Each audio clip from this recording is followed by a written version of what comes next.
Assalamualaikum warahmatullahi wabarakatuh. Selamat pagi anak-anak ibu, semangat pagi. Semoga anak ibu semuanya dalam keadaan sehat walafiat. Anak-anak ibu semuanya,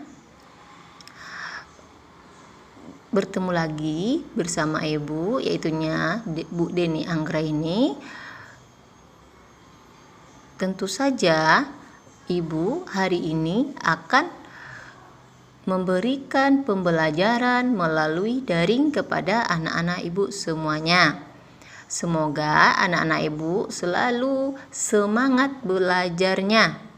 Semangat meskipun kita bertemu, berjumpa, bersapaan hanya lewat jaringan. Baiklah, semoga anak ibu tetap semangat meskipun kita tidak bisa berjumpa seperti sedia kalanya sebelum COVID ini melanda kita.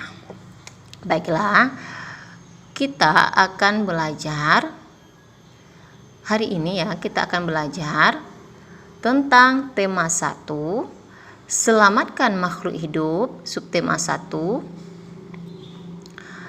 Subtema 1, tumbuhan sahabatku, dengan pembelajarannya adalah PPKN dan SBDP, yaitunya menganalisis penerapan nilai-nilai Pancasila dalam kehidupan sehari-hari dan memahami patung. Ini yang pertama kita akan mempelajari atau mengingat dulu pembelajaran kita sebelumnya. Anak ibu tentu sudah pernah belajar tentang bunyi Pancasila dan lambangnya di kelas sebelumnya. Pasti anak-anak ibu sudah hafal semuanya apa bunyi Pancasila dan lambangnya. Ibu hanya sekedar mengingatkan anak-anak ibu semuanya, yaitunya sila pertama Pancasila adalah ketuhanan yang Maha Esa yang dilambangkan dengan bintang. Yang kedua, kemanusiaan yang adil dan beradab yang dilambangkan dengan rantai. Dan yang ketiga, lambangnya pohon beringin yang bunyinya adalah Persatuan Indonesia. Yang keempat, yang dilambangkan dengan kepala banteng yang bunyinya kerakyatan yang dipimpin oleh hikmat, kebijaksanaan dalam permusyawaratan perwakilan. Dan kelima, dilambangkan dengan padi dan kapas yang berbunyi keadilan sosial bagi seluruh rakyat Indonesia.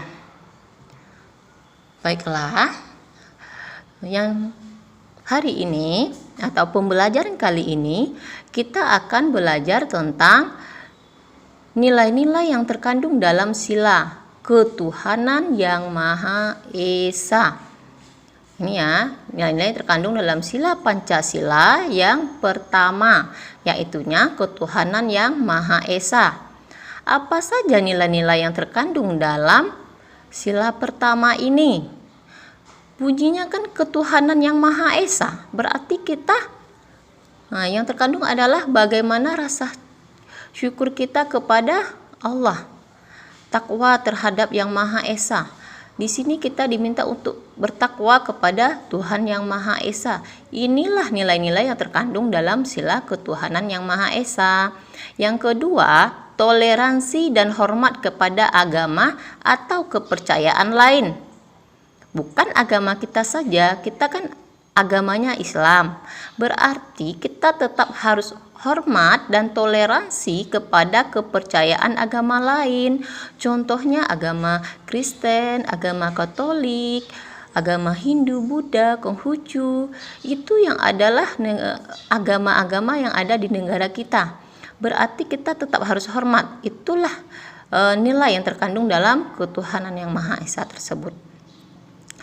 Dan yang ketiga, kerukunan antar umat beragama. Berarti kita tetap harus menjaga kerukunan antar umat beragama. Mentang-mentang kita nggak seagama dengan dia, bukan berarti kita harus berlawanan, harus berkelahi, itu bukan contoh yang baik. Itu bukan amalan atau bukan nilai-nilai yang terkandung dalam ketuhanan yang Maha Esa. Kalau kerukunan antar umat beragama ini, anak-anak ibu semuanya harus menjaga kerukunan.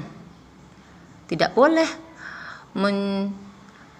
mulai pertengkaran atau perkelahian dengan semua umat agama, apapun agamanya.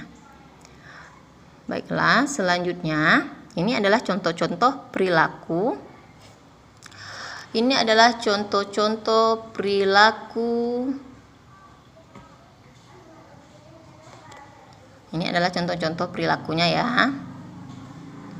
Contoh-contoh perilaku.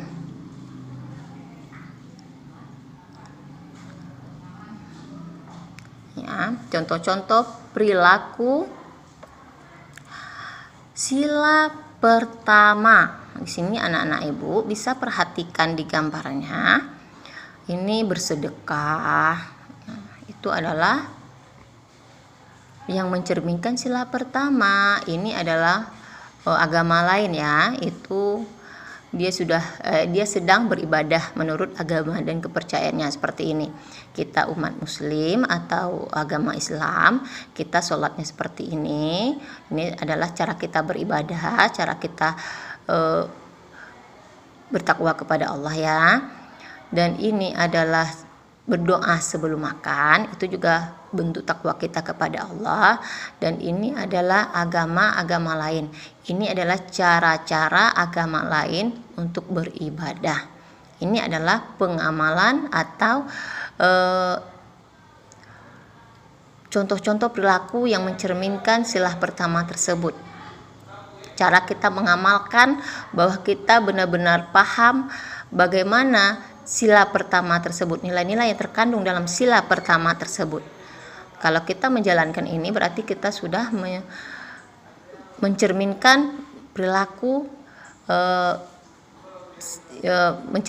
perilaku sila pertama. Dan ini juga anak ibu perhatikan gambarnya. Dan agama lain juga bersedekah. Misalnya ini kan beda agama, ini agama Islam, dia memberikan sedekah ke agama lain. Berarti inilah toleransi antar hidup beragama ya, antar hidup beragama ataupun yang beda agamanya. Kerukunan, menjaga kerukunan antar agama. Meskipun berbeda agama, kita tetap menjaga kerukunan tersebut. Anak-anak ibu bisa perhatikan, ini berbeda agamanya, tetapi mereka tetap menjaga kerukunan. Nih, perhatikan sama anak-anak ibu gambarnya. Berarti anak-anak ibu semuanya harus mengamalkan sila-sila ini. Kenapa mempelajari ini? Berarti anak-anak ibu harus mengamalkan perilaku nilai-nilai sila pertama ini dalam bentuk perilakunya dalam kehidupan sehari-hari. Ibu berharap anak-anak ibu mau menerapkan nilai-nilai sila pertama ini di kehidupannya, seperti sholat. Karena kita beragama Islam, kita seorang muslim, bagaimana cara kita bertakwa kepada Allah? Kan sila pertama tadi anak ibuku sudah lihat di sini dikatakan takwa terhadap Tuhan yang Maha Esa. Takwa berarti kita harus bertakwa kepada Allah. Allah adalah Tuhan kita. Sebagai umat muslim yang beragama Islam, kita harus bertakwa terhadap Tuhan yang Maha Esa. Bagaimana caranya? Dengan menjalankan perintah-perintah Allah. Sholat tepat waktu anak-anak ibu. Pagi kita bangun tidur, sholat subuh. Siang, sholat zuhur, asar, maghrib, dan isya. Itu adalah sholat maghrib kita. Itu adalah sholat wajib kita. Yaitunya adalah 5 waktu sehari semalam. Sedangkan ibadah lainnya juga ada, bukan sholat saja. Berdoa sebelum makan, berdoa sebelum mengerjakan sesuatu, itu adalah bentuk takwa kita kepada Allah. Dan jangan anak ibu sampai bertengkar juga dengan yang sama agamanya, yang beda agamanya, tetap jaga kerukunan. Itulah contoh-contoh perilaku yang mencerminkan sila pertama, yaitunya anak-anak ibu bertakwa kepada Allah dengan menjalankan perintahnya, menjaga kerukunan, toleransi antara hidup beragama ataupun yang tidak seagama. Itulah perilaku yang mencerminkan nilai-nilai sila pertama Pancasila. Selanjutnya, baiklah, kita sudah mempelajari tentang nilai-nilai yang terkandung pada sila pertama Pancasila. Baiklah, semoga anak-anak ibu bisa paham dan kita akan melanjutkan pembelajaran kita, yaitunya SBDP. Merawat tanaman adalah rasa syukur kita kepada Allah. Anak-anak ibu coba pahami, kita kan tadi sudah belajar tentang penerapan nilai-nilai sila pertama, yaitunya bertakwa kepada Allah. Jadi anak-anak ibu harus memahami juga bagaimana rasa kita bersyukur kepada Allah itu, bagaimana caranya. Salah satunya adalah dengan merawat tanaman. Merawat tanaman ini adalah bentuk rasa syukur kita. Ini juga sesuai dengan penerapan nilai yang terkandung pada sila pertama tersebut. Kenapa? Tanaman itu kan banyak manfaatnya untuk kita. Tanaman itu adalah ciptaan Allah juga. Allah sangat sayang kepada hambanya yang mau merawat ciptaannya, yaitunya salah satunya adalah tanaman atau tumbuh-tumbuhan. Karena tumbuhan itu begitu banyak manfaatnya untuk kita. Dan merawat tanaman itu adalah salah satu bentuk rasa syukur kita kepada Allah, dan itu sudah membuat kita menerapkan nilai-nilai Pancasila sila pertama tersebut. Dan bagian tumbuhan yang juga dimanfaatkan selain daun, selain buahnya, selain bunganya adalah batangnya. Batang tumbuhan tersebut kita manfaatkan bisa menjadi karya seni patung. Bisa juga hal lain, yaitunya kursi, meja, semuanya bisa kita buat juga dari bahan kayu. Tetapi sekarang kita belajar tentang membuat karya seni patung. Membuat karya seni patung ini selain dari kayu, patung juga dapat terbuat dari batu dan tanah liat. Jadi bukan saja kayu, tetapi bisa jadi dari batu. Batu itu juga ciptaan Allah. Tanah liat juga ciptaan Allah. Berarti kita harus menjaga semuanya. Patung Nusantara umumnya terbuat dari tanah liat. Jadi patung yang ada di Nusantara ini dimanapun kebanyakan orang membuatnya dari tanah liat, meskipun juga ada dari kayu, dari batu, tetapi kebanyakan dari tanah liat. Baiklah, pengertiannya. Pengertian dalam Kamus Bahasa Indonesia, patung itu adalah tiruan. Berarti kita meniru. Tiruan bentuk orang, hewan, atau sebagainya. Bisa dipahat, bisa juga dibuat nanti. bisa apapun dibuat, bukan orang atau hewan saja atau sebagainya. Contohnya anak ibu bisa mau membuat apa, mau membuat misalnya miniatur Monas, bisa membuat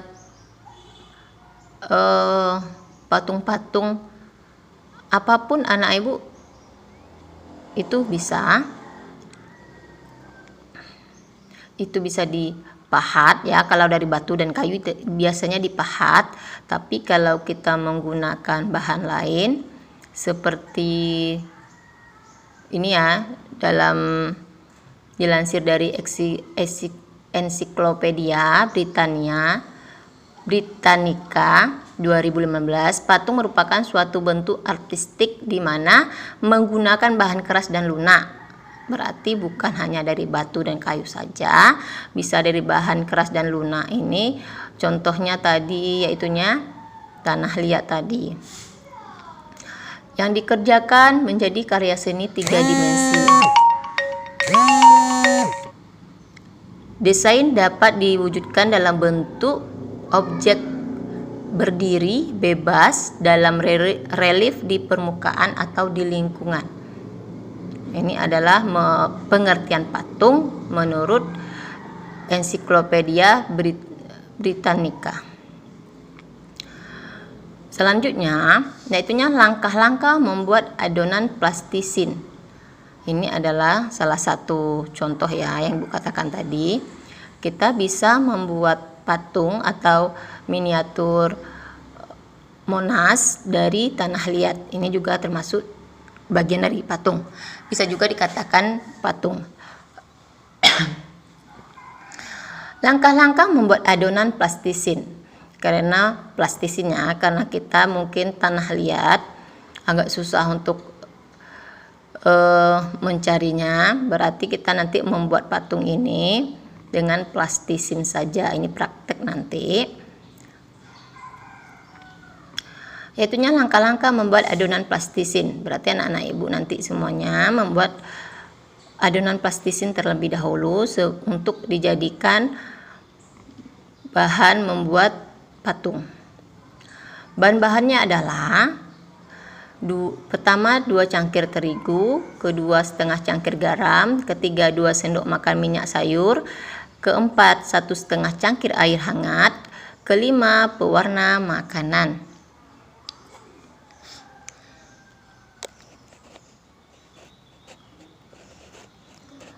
Cara membuatnya, ini ada 1.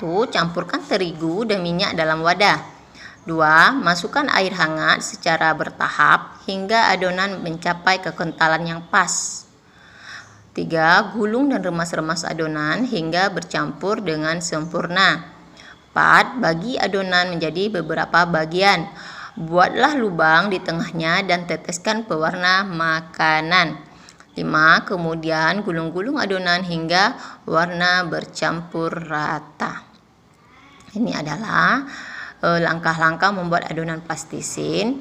Ini bisa dijadikan pengganti bahan tanah liat ataupun kayu.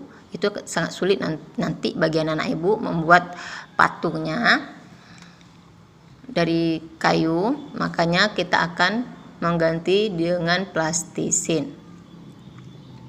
Baiklah, sampai di sini dulu pertemuan kita. Semoga anak-anak ibu paham.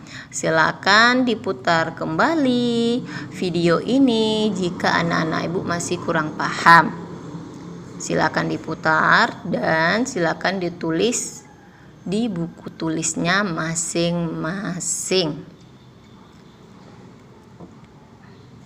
Baiklah, semangat pagi anak-anak ibu. Ibu selalu mengatakan semangat pagi meskipun sudah siang, sore ataupun malam. Semoga anak-anak ibu tetap semangat. Sekian penjelasan dari ibu. Mohon maaf jika banyak kekurangannya. Ibu ucapkan terima kasih. Assalamualaikum warahmatullahi wabarakatuh.